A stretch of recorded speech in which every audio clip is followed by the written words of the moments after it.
Alhamdulillah, selamat datang di Bandara Syaban. Kita akan terbang bersama pesawat Ramadan Air dengan nomor penerbangan 1445 Hijriah dengan tujuan Idul Fitri 1445 Hijriah. Kita akan terbang ketinggian 29 sampai 30 hari di atas permukaan lapar dan dahaga. Setiap penumpang diwajibkan untuk memasang sabuk ketaatan dan ketakwaan menuju bulan mulia. Semoga kita semua diberikan kesehatan jasmani, rohani, dan panjang umur sehingga kita dapat bertemu lagi bulan suci Ramadan tahun ini, amin.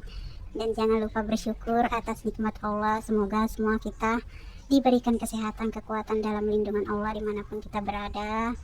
Jangan lupa bersyukur di setiap langkah kita, apapun Allah berikan kita syukuri.